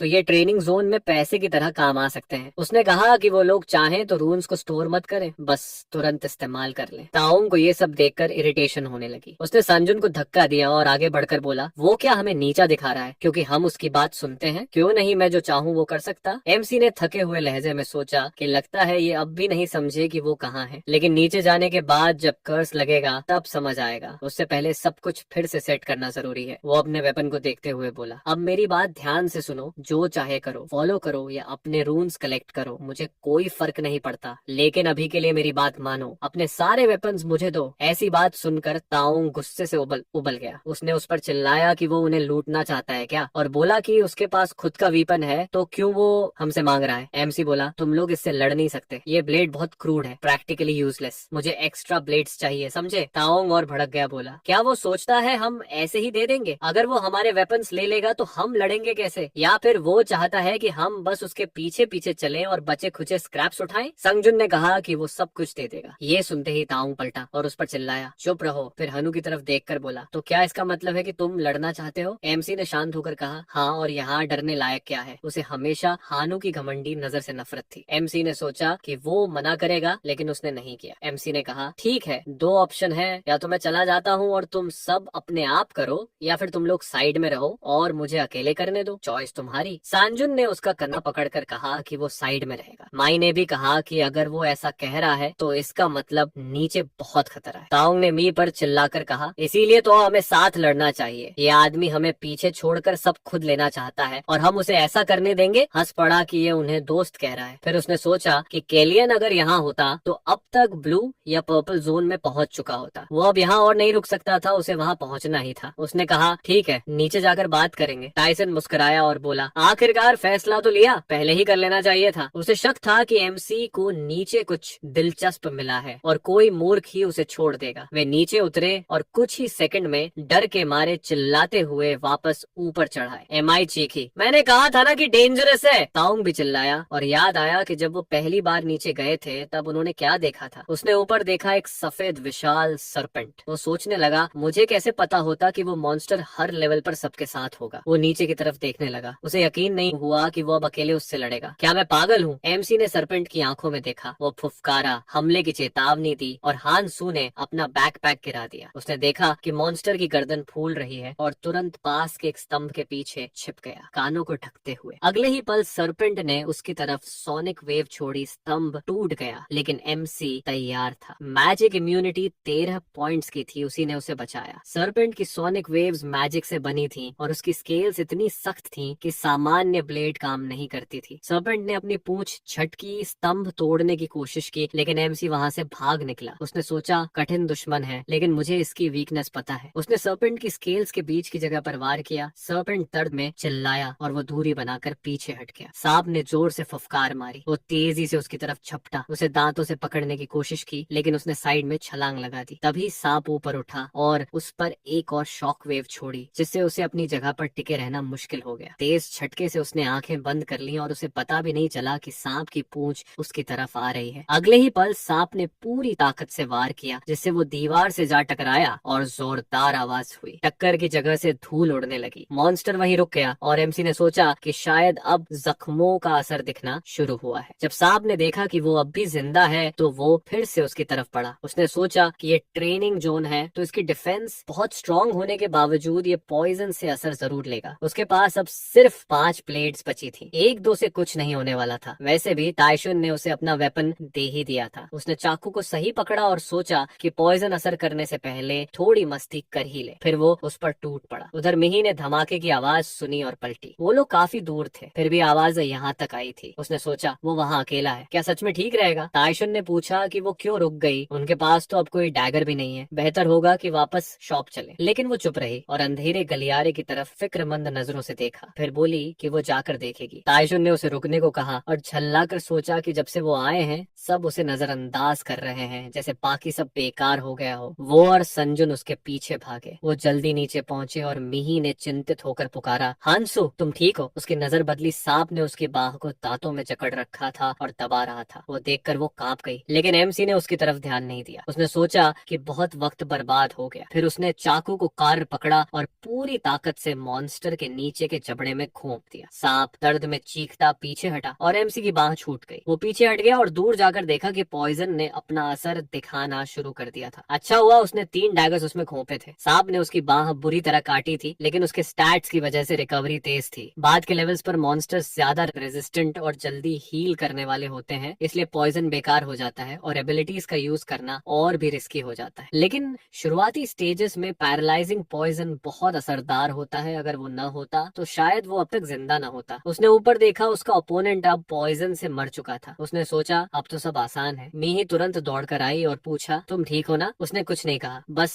अपना बैग उठाया और पूछा, तुम लोग अभी भी यहाँ हो? वो बोली, मैं तो इसलिए आई थी क्योंकि मुझे तुम्हारी फिक्र थी, पर लगता है आना नहीं चाहिए था। तुम्हारा हाथ कैसा है? उसने बैकपैक पीठ पर डाला और बोला, बस हल्की सी चोट है, हील हो रही है, टेंशन मत लो। ताओंग वहीं खड़ा शॉक में था। उसे यकीन नहीं हो रहा था कि उसने उस डरावने सांप से अकेले लड़ाई की। उसे पता था कि वो स्ट्रांग है, लेकिन इतना फर्क वो कैसे कम्पीट करेगा? एमसी मरे हुए सांप को देख रहा था। कुछ चीज ने उसका ध्यान खींचा। मिही ने पूछा, क्या हुआ? उसने रून को देखते हुए सोचा, नीडल सरपेंट शॉकवेव। शायद ये इसलिए आई क्योंकि मॉन्स्टर काफी स्ट्रांग था। काम की चीज है, पर इसे इस्तेमाल करने के लिए मैजिक रून चाहिए। ताइसोंग उसके पास आया और मुस्कुराते हुए पूछा, इसे यूज करने का इरादा है क्या? सांप इतना बड़ा था तो रून जरूर बढ़िया होगी। फिर बोला, किस्मत वाला है तू, मैं तो इसे यूज ही नहीं करता। मन में सोचा कि उसकी स्किल लिमिट 7 है तो वैसे भी काम नहीं आएगी, और उसे मुंह से अजीब चीजें शूट करना पसंद नहीं। संजुन ने कहा कि अगर वो नहीं लेगा तो उसे दे दे। ये सुनकर ताओंग फिर भड़क गया। उसने उसे धक्का देते हुए कहा कि वो इसे संभाल ही नहीं पाएगा, अपनी औकात याद रखे। संजुन बोला कि उसके पास पहले से रून है तो ताओंग चिल्लाया, क्या सोचता है तू काम का है या अपनी गलती भूल गया? संजुन ने कामली कहा, अगर मेरे पास पावरफुल रून हो तो मैं भी तेरे बराबर हो सकता हूँ, शायद और अच्छा। ताओंग तिलमिला गया, बोला, क्या तू अपनी गलती से सीखता नहीं? क्या चाहता है मैं तेरी गर्दन तोड़ दूं? मिही बीच में आ गई और बोली, बस करो तुम दोनों। जब ताओंग उसे पकड़ने ही वाला था, हानू ने कहा, तुम दोनों क्या कर रहे हो? मैंने तो कहा ही नहीं कि मैं ये दूंगा, बेचूंगा शायद। अभी खरीदना है तो ले लो, 5% डिस्काउंट भी दे दूं। सुनते ही दोनों चुप हो गए। ताओंग ने पूछा, इंस्टॉलमेंट्स में मिल सकती है? हानू बोला, अगर कोई तेरी गारंटी ले ले तो हाँ। थोड़ी देर बाद हानू ने पूछा, तो तय किया किसे लेनी है? मिही ने कहा, मैं लूंगी। हानू ने मन ही मन सोचा, एक्सपेक्टेड था, ये एक दूसरे पर भरोसा नहीं करते। लड़कों ने रून उसे दी। उसे याद आया कि मिही ने पहले मैजिक रून उठा उठाई थी उसे छुपाना नहीं चाहिए था, पर कोई हैरानी नहीं, जितने ज्यादा सीक्रेट्स रखो उतना बेटर सरवाइव कर सकते हो। शायद वो दिखने से ज्यादा एम्बिशियस है। जैसे ही उसने रून अब्सॉर्ब की, उसने हानू को पेमेंट दी 3 डेक्सटेरिटी, 3 सेंस और 7 स्ट्रेंथ व स्टैमिना रून्स। हानू ने कहा 5% डिस्काउंट के बाद सिर्फ 6 रन लूंगा, और उन्हें अब्सॉर्ब कर लिया। वो मुस्कुराई और बोली, थैंक यू, तुम बहुत काइंड हो। वो बोला, ऐसा मत सोचो कि मैं रूड हूँ। यहाँ अगर फ्री में चीजें लेने की आदत पड़ गई तो ज्यादा दिन नहीं जियोगे। इस दुनिया में कुछ भी फ्री नहीं मिलता। लड़की ने उसकी बात पर गौर किया और बाकी रून को देखते हुए चुप हो गई। फिर सब आगे बढ़ गए। एमसी ने आसपास देखा और सोचा कि अगर यहाँ नीडल स्नेक था तो पास में जरूर ज्यूटेरियम डिपॉजिट्स होंगे। किस्मत से उसने पहले ही देख लिया था। उसने कुछ क्रिस्टल्स तोड़े। संजून और मिही दोनों ने एक साथ सोचा, क्या वो फिर अपनी सुपर पावर यूज कर रहा है? वो दोनों पास गए और देखने लगे कि वो क्या कर रहा है। उसने क्रिस्टल से एक नीडल बनाई। मिही ने नोट किया कि वो दिखने में मेटल जैसी है लेकिन सॉफ्ट लग रही है। फिर वो उठा और बिना कुछ बोले आगे बढ़ गया। उसने चाकू से सांप की स्केल्स उतारनी शुरू की और सब हैरान होकर देख रहे थे कि वो अब क्या करेगा। टाइसन ने अजीब नजरों से देखा। उसे समझ नहीं आया ये सब क्या चल रहा है। उधर हानू ने सांप को चीरना शुरू किया और किसी ने पूछा, क्या तू कोई नया पॉइजन बना रहा है? एमसी बोला, नहीं, कुछ और। उसने सोचा, नीडल स्नेक की स्केलेज मजबूत तो है पर वेपन के काम की नहीं, तो वो खुद बनाएगा। ट्रेनिंग जोन में मॉन्स्टर्स और मटेरियल्स से 134 कॉम्बिनेशन में से ये 11वां है। इस वेपन को कहते हैं ट्रेनिंग 111। नीडल की रेंज लिमिटेड है, जिससे सेकेंडरी डैमेज जैसे ब्लीडिंग देना मुश्किल है। लेकिन अगर एनिमी की कमजोरी पता हो तो पिन पॉइंट स्ट्राइक से डिसएडवांटेज को एडवांटेज बनाया जा सकता है। उसने हथियार को देखा और सोचा, थोड़ा ब्लंट है पर होममेड वेपन है, इससे ज्यादा क्या कर सकता हूँ। वो उसे तेज करने लगा और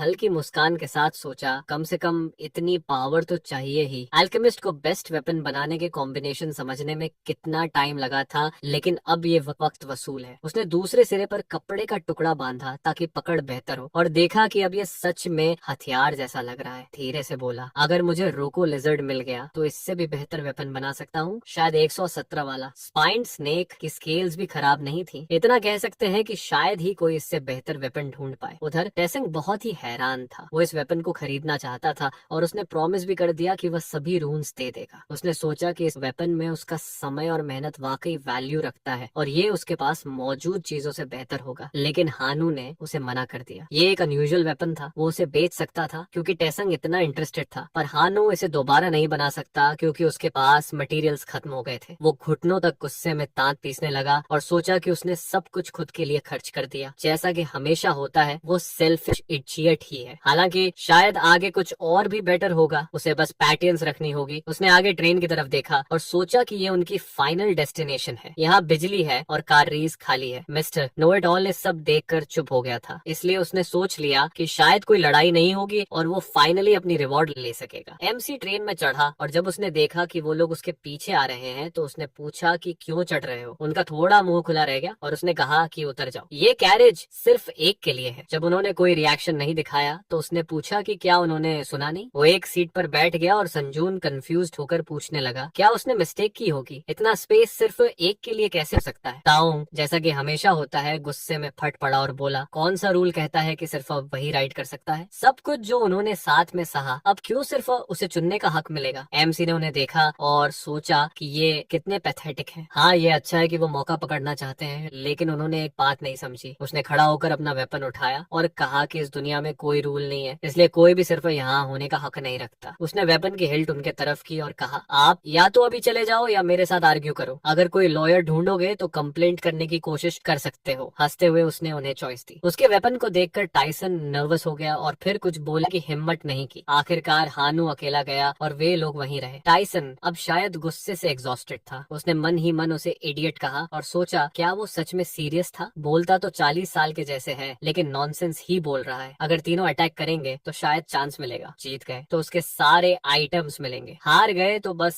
माफी मांग लेंगे। वो उन्हें नहीं मारता है ना, वर्थ अ ट्राई। फिर उसे याद आया हानू का लुक जब उसने उन्हें थ्रेटन किया था। उसने सोचा कि अगर उसने मूव करने की कोशिश की होती तो वो उसे वहीं मार देता। याद आया कैसे उसने गुड बाय कहा और कैरेज के डोर्स बंद हुए। वो बहुत स्ट्रांग है, सिर्फ उसकी एक नजर से कैसे फ्रीज हो सकता है। मिही फ्रस्ट्रेशन में अपनी आर्म पकड़कर बोली, हमें उस पर इतना प्रेशर नहीं डालना चाहिए था, हमें प्रोवोक भी नहीं करना चाहिए था। उसने तो अभी तक हमारी मदद की है। उसने सुझाया कि यहाँ से चले जाएं, लेकिन ताइशोंग वहीं रुका और सोचा कि ये लोग इडियट्स हैं, इसलिए उनकी जिंदगी लंबी नहीं होगी। स्ट्रॉन्गर बनने की कोशिश करने में क्या प्रॉब्लम है, यही तो रीजन है कि वो यहाँ आए थे, वो जरूर स्ट्रांग होगा। उधर MC ट्रेन में बैठा सोच रहा था कि अगर उसने इस जगह के बारे में सभी इन्फो कलेक्ट की तो यही होगा। पहले ट्रेन 20 स्टेशनों पर रुकता है, दूसरे हर स्टेशन पर रैंडम आर्टिफैक्ट मिलता है, और तीसरे कोई टर्निंग बैक नहीं है, पिछले स्टेशन पर लौट नहीं सकते। ये साइकोलॉजिकल कॉन्फ्लिक्ट पैदा करता है। अंत तक पहुंचने पर भी सर्वाइवल की गारंटी नहीं है, इसलिए केयरफुल रहना जरूरी है। वो पहले ही 12वें स्टेशन पर था। पिछले स्टेशन से उसने 8 वेपन्स कलेक्ट किए, लून्स bracelet, clause of kettle, organ steel glove. Beginner के लिए ठीक है पर उसके लिए यूजलेस। लून्स ब्रेसलेट और सेंस स्टार्ट से मॉन्स्टर के वीक पॉइंट्स पता चल जाते हैं, लेकिन वो पहले से जानता है, इसलिए यूजलेस। वो स्टेशन पर उतरा और सोचा कि उसके पास वेपन ऑलरेडी है, इसलिए वो कुछ और चाहता है, मूवमेंट बूस्ट वाला, इससे वो बैटल में फ्री मूव कर सकेगा। लेकिन जो उसने देखा वो उसे बहुत सरप्राइज कर गया। वहाँ क्लाउड स्नैक मेनियक सिगरेट्स थे। उसने कभी सोचा नहीं था कि ये यहाँ आएंगे। पहली पफ के बाद स्टैट्स इंक्रीज होने लगते हैं और जब तक कंटिन्यू करता है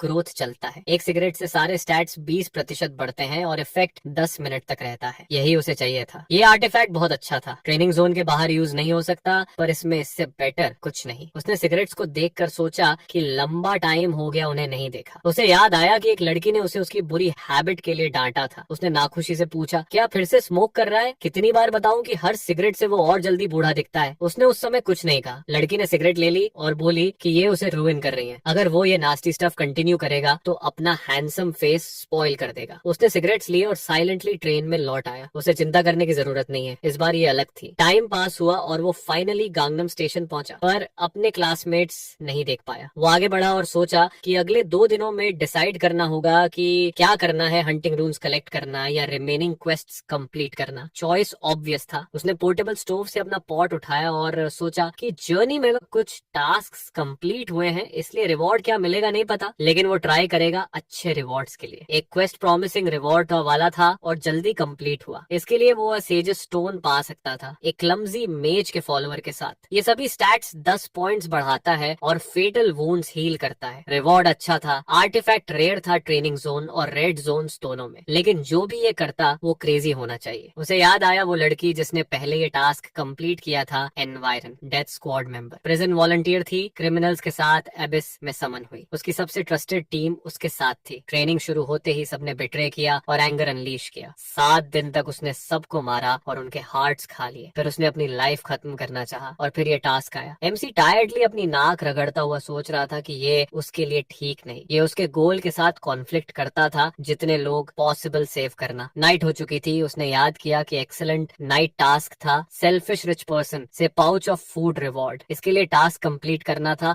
और स्टैमिना सफिशिएंट रखना था। उसके बाद रेस्ट के लिए टाइम नहीं बचेगा। वो शॉप में गया, पहले खाना खाया और जब उसने एम्प्टी शेल्व्स और मिसिंग हिडन बैग्स देखा तो डिसअपॉइंटेड हो गया। मून जल्दी राइज होगा और वो लोग इतनी हिम्मत कैसे कर सकते हैं। टाइम पास हुआ और जो सब कुछ ले गए वो थे सोनहो और उसके गैंग। हानू के क्लासमेट्स पास के रॉक के पीछे छुपकर देख रहे थे कि ग्रोसरीज बॉक्सेस में पैक कर रहे हैं। जॉन इंडिग्नेंटली पूछा, इतना सब कैसे ले सकते हैं? हमें रोकना था। जैसे ही उन्होंने आवाज सुनी वो भागे, जिससे कुछ भी लेने का मौका नहीं मिला। इतने फास्ट क्यों थे? युंग यू ने कहा, काम डाउन करो। मीही बोली कि शायद वो स्ट्रांग होंगे, लेकिन सांजुन ने कहा कि वे ज्यादा हैं, पर स्टैट्स हायर होने के बावजूद आउट नंबर्ड हैं। हंसू अभी तक वापस नहीं आया था, इसलिए उन्हें कोई रिस्क लेने की जरूरत नहीं थी। जॉन सरप्राइज थी। उसने उसे इतना बात करते कभी नहीं देखा था। मीही मीनवाइल सोच रही थी, ये लोग कन्वीनियंस स्टोर कहाँ है, ये कैसे जान सकते हैं? उसने सोचा कि अब भी उनके पास समय है। सोंगहो ने अपने गाइस को जल्दी करने के लिए कहा और पीछे मुड़कर देखा। जैसे ही उसने उन्हें देखा, उसने मुस्कुराते हुए वेव किया, जिससे वो लोग सरप्राइज हो गए। ताउंग ने कहा कि वो बस प्रोवोक करने की कोशिश कर रहे थे और फिर उन्होंने सुझाव दिया कि अब चले जाएं। उसने जल्दी से एली की तरफ वापस गया और कहा कि उन्हें रिसोर्सेज और फूड कहीं और ढूंढना होगा। बाकी लोग शक भरी नजरों से उसे देख रहे थे और उसने सोचा कि उसने क्यों वेव किया। उसने अपना काम तो अच्छे से किया था। थोड़ी देर पहले ही वो उनके पास आया था और उन्हें एडवाइस किया था कि अगर फूड चाहिए तो सबवे चेक करें। अब बाकी लोग आने से पहले सब गैदर करना बेटर था और उसने खुद वॉलंटियर किया था उन्हें वहाँ लीड करने के लिए, ताकि हानसू इन लोगों से फूड फाइट कर सके। ऐसी भीड़ को हराना आसान नहीं होगा, इसलिए उसे हेल्प के लिए उसी की तरफ देखना पड़ेगा। लेकिन सोनो जल्दी से अग्री नहीं हुआ और पूछा कि उन्हें उस पर भरोसा क्यों करना चाहिए। ऐसा लग रहा था जैसे वो उन्हें उस आदमी हानू के खिलाफ पिट करना चाहता है। टियोन गुस्से में आया और उसे कपड़ों से पकड़कर चिल्लाया, क्या उसे पता है कि ये लोग किस सिचुएशन में है? उसे फॉलो कर लो। सोनो भी गुस्से में आ गया और याद दिलाया कि उसका स्ट्रॉन्ग ब्रदर कैसे मदद करता है। फिर उसने उसे फेस पर पंच मारा, पीछे फेंक दिया और मुस्कुराते हुए कहा कि ये तीनों भी उसके सामने कुछ नहीं है। इतने वीक लोगों के लिए वो ट्रैप क्यों लगाएगा? सोनो सरप्राइज होकर उसे देखता रहा और ताउंग ने कहा कि ध्यान से सोचो, वो उन्हें एक चांस दे रहा था। जल्दी ही इवनिंग हो गई। उन्होंने ऑलरेडी रात बिताने की जगह ढूंढ ली और जब बाकी लोग खाना अरेंज कर रहे थे, मिही विंडो से सिचुएशन देख रही थी। हानू को पास से जाते देख उसने तुरंत डोर खोलकर खुश होकर उसे बुलाया। सोचा कि वो अभी अभी वापस आया है, लेकिन उसने पहले ही काफी रिलीफ महसूस किया। हानू के लौटने की खबर सुनकर ताओंग नर्वस स्माइल के साथ सोचा कि इतना वरी करने की जरूरत नहीं है। वैसे भी कोई नहीं जानता कि उसने ये सेटअप किया। अगर कॉट भी हो गया तो खुद को जस्टिफाई करने का रास्ता ढूंढ लेगा। जैसे ही एमसी अंदर गया, एमआई ने उसे बताया कि जॉन और योंगजू के लिए वापस जाते समय बड़ी प्रॉब्लम्स हुई। वो गैंगस्टर्स शॉप से सब चीज ले गए। उसने जवाब में कहा कि उसे पता है। उसने उन्हें रास्ते में देखा। उनके पास कितना फूड बचा है? उसने पूछा। बहुत कम, उसने जवाब दिया। ताओंग ने कहा कि उन्होंने जितना हो सके उतना ले लिया, पर वो जानता है कि कुछ भी हो सकता है। अब जब वो यहाँ है तो सब वापस मिल जाएगा, है ना? हालांकि अकेले सब कोप करना आसान नहीं होगा, पर अगर वो चाहे तो हेल्प कर सकता है। हानू ने उसकी ऑफर इग्नोर की और कहा कि पहले उन्हें खाना चाहिए, जिससे टाइसोंग बहुत गुस्सा हो गया। उसने हाथ टेबल पर पटकते हुए कहा कि ये समहाउ रॉन्ग है, उसे कोई शेम नहीं है। लोग अपनी लाइफ रिस्क कर रहे हैं इस फूड के लिए, तो वो क्यों कुछ ऑफर नहीं करता? अगर कुछ अच्छा है तो शायद फूड दे दे। एमआई उसकी बातों से अनईजी हो गई और कंफ्यूजन में पूछी, क्या वो बोल रहा था वो सबके लिए फूड कलेक्ट कर रहे थे? हानू ने जवाब दिया, तो फिर वो फूड फ्री में दे देंगे। उन्होंने इसके लिए रिस्क लिया। दोस्तों में भी ऑनेस्टी होनी चाहिए। हांसू ने इस फूड के लिए एक उंगली भी नहीं उठाई जबकि वो फाइट कर रहे थे। कौन कहता है कि फ्री में कुछ एक्सपेक्ट नहीं कर सकते? जॉन और योंग यू ने उसकी बात से एग्री किया और हनु मुस्कुराया, सोचते हुए कि अब उसका चांस है। अगर वो सबको अपने साइड में ले लेता है तो अब प्रॉब्लम नहीं बनेगा। अब सोचता है कि वो कब तक इतना अनोइंग रहेगा। एमसी ग्लूमी एक्सप्रेशन के साथ कहा कि ये कितना पिटी है, उसके पास रिटर्न में देने के लिए कुछ नहीं है, फिर क्या करे? उसने मुस्कुराते हुए कहा कि शायद उसने वहाँ बहुत कुछ पिक किया होगा। जियोन नहीं समझ पाया कि वो क्या बोल रहा है। हानू ने उन्हें बताया कि वो अभी अभी किसी सीक्रेट जगह से आया है, वहाँ कुछ अच्छा मिला होगा तो शेयर करना चाहिए। उसने उसे एक चॉकलेट बार दी और कहा कि वो ट्रॉफी शेयर कर सकता है क्योंकि वैसे भी उसके साथ जा रहा है। हानू फूड के बारे में टीज करने पर अनहैप्पी था और चकल करते हुए कहा कि उसने लेसन अच्छी तरह सीख लिया। तेजोंग नहीं समझा कि वो क्या बोल रहा है और कहा कि टॉपिक चेंज मत करो, बस आंसर दो। एमसी साइलेंटली उठकर मंटली सोचता है कि उसे थोड़ा सबटल होना चाहिए। हालांकि ये सरप्राइजिंग नहीं था क्योंकि वो सभी को इक्वल के रूप में देखता है, लेकिन प्रॉब्लम ये नहीं है। उसने उन्हें साथ इसलिए नहीं लिया क्योंकि उसे उनकी जरूरत है, उसे उनकी रून्स की भी जरूरत नहीं। वो एग्जिट की तरफ गया उस गाय की इंडिग्नेंट शाउटिंग के बीच और मेंटली एरिस को कहा कि वो उसके वर्ड्स की वजह से यहाँ आया था, लेकिन उसने सब कुछ किया जो वो कर सकता था। उसे तुरंत कांटे याद आया जिसने कहा था कि सब उसके नर्व्स पर हैं और वो उन्हें डिस्ट्रॉय करेगा, और उसने साई करते हुए सोचा, क्या वो चाइल्ड है? ऐसा सोचना भी इम्पॉसिबल था। बिना शेम के ऐसे कैसे बोल सकता है? उसने डोर खोला और कहा कि अपनी केयर करो और स्ट्रेंथ फ्यूचर के लिए सेव करो, फिर चला गया। मीहे और सनंगजुन टेंस हो गए और जियोंग ऑकवर्डली सजेस्ट किया कि वे फाइट मत करें। पहले बिना प्रॉब्लम स्कोप कर रहे थे, इसलिए क्वारल की जरूरत नहीं। उसने कहा कि माई जाओ और उसे वापस ले आओ। ताओंग डिस्प्लेजर में एक्सक्लेम्ड, क्यों उन्हें रोकना चाहिए? उसने पीछे देखा और सोचा कि भले ही वो फाइनली जा रहा है पर एंड तक एरोगेंट जर्क की तरह एक्ट किया। उसने कहा कि वो गॉड नोज क्या कर रहा है, लेकिन अगर कुछ फ्री में दिया तो वो खुद वापस आएगा। उन्हें इस जर्क की जरूरत नहीं, वो खुद मैनेज कर सकते हैं। मी को जाते देख उसने एक्साइटेड होकर पूछा कि वो कहाँ जा रही है, क्या वो इस जर्क के पीछे जाने के लिए उन्हें छोड़ रही है? उसने जवाब नहीं दिया और हंसू की तरफ भागी, बोली कि वो उसके साथ जाना चाहती है। उसने हाथ बढ़ाया और पूछा, क्या वो उसके साथ जा सकती है? उसने होपफुल लुक किया, लेकिन उसने बिना मुड़े कहा कि वो उसे नहीं ले जा सकता। उसने डिसअपॉइंटमेंट में हाथ नीचे किया। फिर उसने पूछा, क्या उसने नहीं बताया ज्वाइन करना उनके ऊपर है? ये सुनकर वो बहुत हैप्पी हो गई। फिर ताओंग एक्सक्लेम्ड कि वो नहीं जा सकती, उसने अपनी रून्स नहीं ली। शायद उसने उसे दी पर सनंग जिन को नहीं, है ना? वो उसे जाने नहीं देना चाहता था और इससे वो गुस्से में आ गया। सांजिन ने आग में और तेल डाल दिया जब उसने डिक्लेयर किया कि वो उनके साथ जाएगा। वो जाने ही वाला था, लेकिन ताइशोंग ने उसे रोका और पूछा कि क्या उसे पता है कि उसने क्या कहा? वो ऐसा नहीं कर सकता। क्या उसे सच में लगता है कि उसका फादर उसे छोड़ देगा? उसने एक स्ट्रे डॉग उठाया और अब बहादुरी दिखाने की कोशिश कर रहा है। उसने उसे शोल्डर पर पुश किया और पूछा क्या उसने अपना मास्टर भूल गया। संजुन ने करेज जुटाकर पूछा कि अब क्या करेगा, अभी वे बाहर भी नहीं जा सकते, बाकी लोग भी नहीं जानते कि वो अलाइव है, तो वो अपने फादर को कैसे बताएगा। इस पॉइंट पर सब कुछ रिलेवेंट था, इसलिए अब उसे पहले की तरह ओबे करने का रीजन नहीं आ रहा। टाइसन ने जितना उसे तोड़ा उसके बाद भी उसने लीव करने की करेज दिखाई और इससे वो सरप्राइज हुआ। उसने अब उन्हें रोकने की कोशिश नहीं की और एंग्रीली कहा कि निकल जाओ, उनके पास एनीवे सब फूड था। क्या उन्हें लगता है कि अदर प्लेसेस में कुछ अलग होगा? वो सूनर या लेटर यहाँ वापस आएंगे। कुछ समय बाद वो लोग साइलेंटली हानू के पीछे चले और सांजुन ने फूड के बारे में बात करना शुरू किया। उसने पॉइंट आउट किया कि उनके बैग्स में ज्यादा सप्लाईज नहीं है और मीही ने अग्री किया। जब वे इस बारे में डिस्कस कर रहे थे, एमसी ने पास की शॉप की विंडो में एक नाइस जैकेट देखा। उसने क्लोथ चेंज किया और कहा कि सप्लाईज की जरूरत नहीं है, वैसे भी यूजलेस होंगी। उसने चेंज देखा तो वे लोग थोड़ा सरप्राइज हुए और उसने उन्हें याद दिलाया कि अभी भी बहुत काम है, इसलिए आगे बढ़ना चाहिए। इसी के साथ ये पार्ट यही खत्म करते हैं। बाकी अगर डेली वीडियोस चाहिए तो मुझे नया फोन लेना होगा, उसके लिए पैसे चाहिए होंगे। अगर आप में से कोई थोड़ी भी हेल्प करना चाहता है तो ये रहा QR कोड।